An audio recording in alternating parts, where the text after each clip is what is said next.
Hi everyone, welcome to today's research-informed defensive lesson here at Active Self-Protection. I'm your host, use of force expert, John Correa.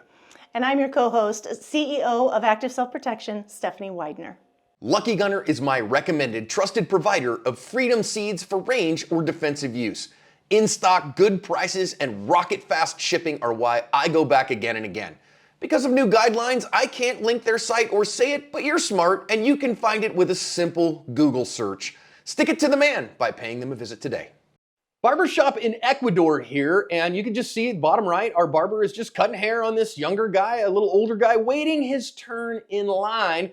I don't really have great information. There is a news story I've linked in the description about it. It doesn't say if there was any kind of pre-existing relationship here, but watch at the front door as the action happens. You're gonna see this guy roll in with a Tech 9 in hand, and this is absolutely an assassination attempt, but his Tech 9 is a giant pile of crap and it malfunctions, so now our guy's gonna try to hide behind the barber chair, and our dude is trying to clear his malfunction, tries 3 or 4 times to get it to clear, and the stupid gun just won't clear, and eventually he's gonna get tired of trying and run off. And so our barber lived to fight another day, or at least to hide behind a barber chair for another day. The news story says that police are investigating, but I haven't seen anything that any arrests have been made. We finally got a restock in the web shop for the ASP t-shirts. It has the ASP logo on it that says good, sane, sober, moral, and prudent repeated on it. These are super cool in lots of different colors. Head to the web store and pick one up, would you? Helps us kind of run the business here and bring you these lessons every day. Steph, I know a lot of people are going to say, well, what did he do to get himself in a place where, somebody wants to assassinate him? And I think that's not necessarily an invalid question, but, the answer may be nothing. It sure could be. It could be something as simple as he didn't pay protection money to some of the criminals in the area, or he could have made some pretty poor life choices and gotten on the wrong side of people that'll assassinate you for all kinds of things that we wouldn't even think about. So we don't really know. Of course, I want to say, be a good, sane, sober, moral, prudent person, right? Eat your vegetables, stay in school, don't do drugs, don't assassinate with or associate rather, don't assassinate too, but don't associate with known gang members and don't get involved in bad deals, right? And these kinds of things are unlikely to happen to you, but I could see clear what could cause something like this. I don't know, man. Something's going on in his marriage, and his wife's brother got pissed off about it and decided he needed to eat a bullet for it. I could see something like that. Or like Steph said, a bad business partner, or he didn't pay his protection money to the local racket and they decided they were going to do something about it. And you might not be able to get away from those things. And I also want you to recognize that when that happens, he just looks like he's just, he's not a switched on guy. It's not like he's looking for somebody to assassinate him here or prepared for that kind of thing. And as the defender, Steph, you're always going to be on defense here. You're never going to have initiative. And you may, in your own personal life, be that good, sane, sober, moral, prudent person, but you may be at this barbershop today just needing to get your hair cut and find yourself caught up in something like this. So while we make the best decisions that we can make, live the best life that we can live, we could still get caught up in something like this or simply targeted by crazy, as we occasionally see happen as well. Now, I want to notice that our guy comes in here with gun at the ready. I mean, clearly he's using that highly concealed fanny pack or shoulder bag there in order to hide that Tech 9, all right? And here I want to talk about this idea of Colonel Boyd's OODA loop, right? So our barber here sees him come in, so he's observed, wait a minute, that guy has something really crazy in his hand. But orienting to that problem and then deciding what to do about it, that's that OODA. He never called it an OODA loop, it's OODA, observe, orient, decide, act. And getting that orientation and then making a decision is really where I think all the money in the decision-making process is, Steph. Yeah, and I think just as the barber in this establishment, he's used to looking up and kind of making eye contact and assessing people as they came in. So he's really ahead of the curve on this when you notice that the other customers aren't doing that. And that probably would be something that they could learn from this, to be a little more aware and present when they're out in public. I think that would be helpful. Also, I want to recognize as he starts seeing what's going on here, that we talk about what we call recognition prime decision making, right? So when we say what would be the best thing to do here? Well, if he had a gun to burn this guy down, cool. I don't think he does have a gun on him. And I think hiding behind the chair is not necessarily the greatest answer known to man. But I also want to say sometimes we just pick the first answer that we feel like will work, and we go with it, even if it's not the best answer. And that's exactly what it looks like here. Dude brings the gun up, and our barber's just going to decide, okay, well, I'm going to hide behind the chair and hope that that does enough. And maybe we could think of some better answers, but we always gravitate towards the first one that we think will do something. Especially in these kind of high stress, high stakes, time compressed situations, your brain just does not have time to flip through all of the pros and cons of every possible decision that you could make. So it's really common in defensive encounters to see a person make a decision. And as we're watching it as, kind of a disinterested third party with all the time and options in the world to consider this, we often will see much better decisions.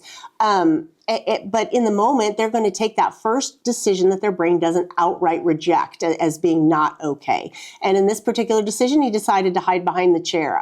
Definitely not the best decision, I don't think, there. But I think this is a good example, John, of that recognition prime decision making, having you just grab at that first decision. Well, and trying to get out of the way of the muzzle, I mean, that's not a terrible decision, right? I got to duck. I got to get the heck out of here.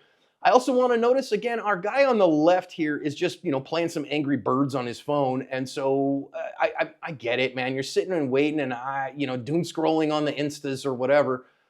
But also, you want to pay attention in public. As soon as he does realize what's happening, he gets the heck out of there. But we got to be cautious of our thought vacuum, the mobile device, because it can really slow our decision-making process. Yeah, and you'd think a place like a barbershop or some place like that would be a place you could kind of shut down and just sit and relax a little bit and think. But this isn't the first or probably even the 15th video that we have on the channel of a barbershop. And I remember every mob movie that I ever watched as a child growing up in the 80s with my mother, who loved those, constantly attacking people in the barbershops. I think that's just because they're kind of already engaged in other business and aren't really paying attention. They are kind of shut down. So that's something to consider as a patron. Maybe this would be a good place to be a little more present. Yeah, and I think back in the old country, the barbershop was kind of the local social watering hole too, kind of where people gathered, especially in New York City back in the day.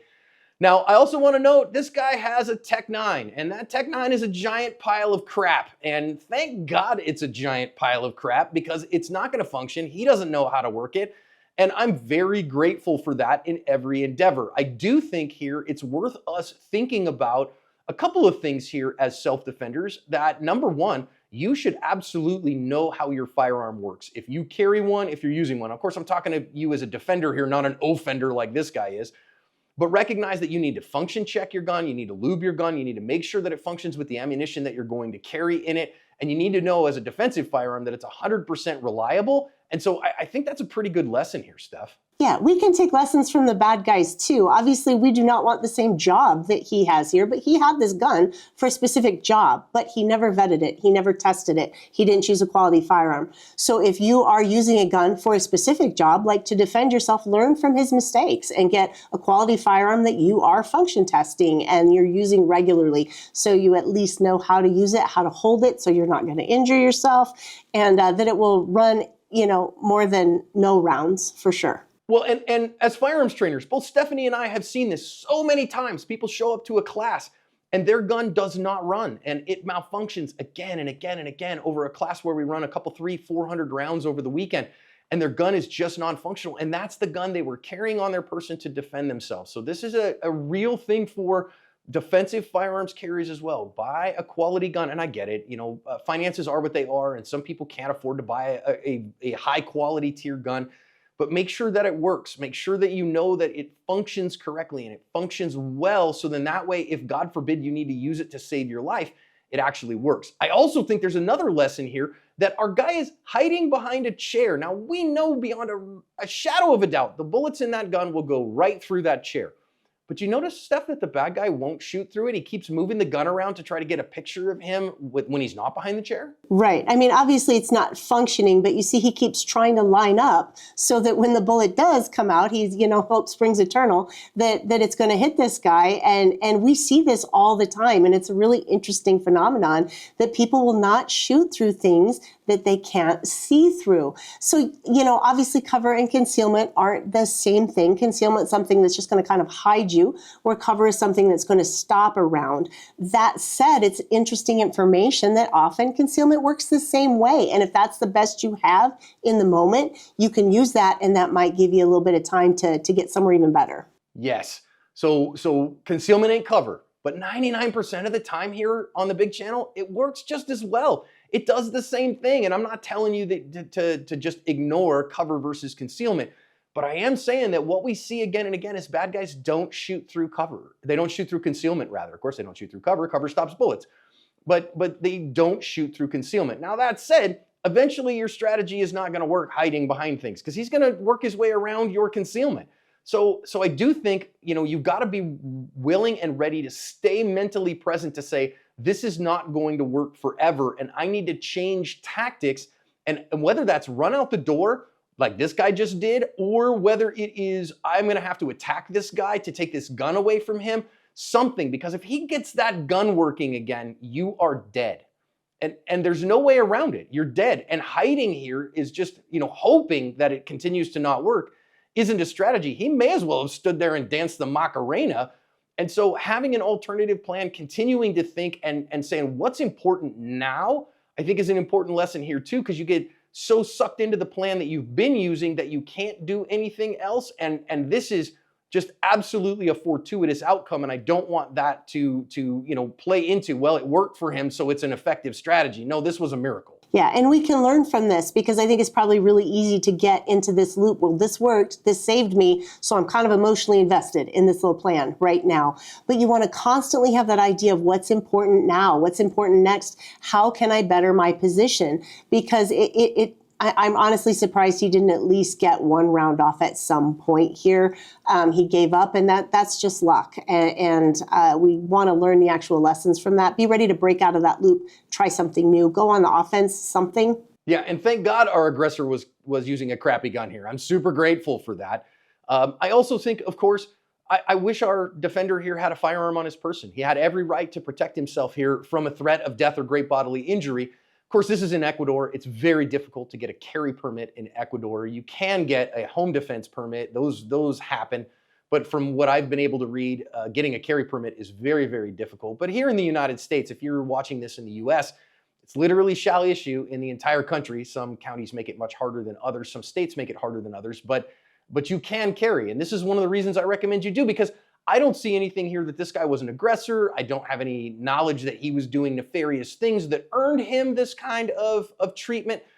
And I wish he had had something to protect himself, that this guy didn't have a force monopoly on him. So I think it's a good reminder for us, Steph, that if you do have the right to carry a firearm, man, could you imagine if he'd left his gun at home that day? Yeah, that's always the thing that gets me, going to the safe and grabbing my gun, those times that you're like, oh, I'm just doing this, I'm just doing that. But I don't want to then get to the end of that day and have that be the day that I needed something, especially as a middle-aged woman, that really is what makes the playing field equal for me. So I really need something like that to protect myself. So you got to make that choice every day. Yeah, I have said many times, I am not going to die in a gunfight or die in a shooting and go meet Jesus and he go, why'd you leave your gun at home, stupid?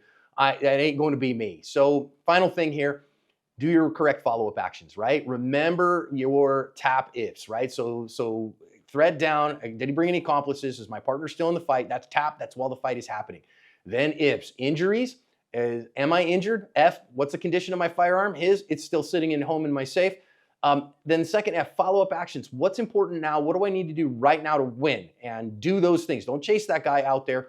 Do whatever it takes to follow up correctly, whether that's close and lock your door, put the security screen down, get out the back door, something to make yourself safer, and then seek help, call 911, whatever that is in Ecuador, and get the authorities on the way. Man, this was a fortuitous outcome. I am so glad this barber made it through. Some very important lessons for us to think about if, God forbid, if something like this ever happens to us, so that we can cover our ass.